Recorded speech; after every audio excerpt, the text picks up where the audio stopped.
Hey, welcome to Microsoft Ignite 2018, and I'm Andrew Gross, the Regional Enterprise Manager for the Northeast. We're here at the Crestron booth, and we're going to be talking about the new generation of the Crestron Mercury.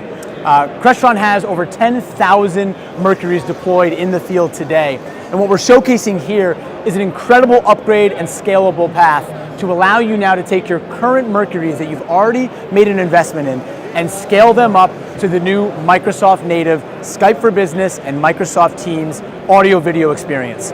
We've also made some incredible enhancements to the Mercury itself. We've upgraded the camera to now be a 4K HUD camera, where in the future will allow for some AI technology involving people counting, which now gives you the opportunity through the Exile Cloud dashboard to give you the ability to actually understand not just how people are utilizing the room that the Mercury gave you in the past, but now actually understand how many people are utilizing the room. The Mercury itself provides for one-touch meeting join for both a Skype for Business and a Microsoft Teams meeting. You can start a new meeting, add participants to that meeting, and share content just like you have with the Mercury of past.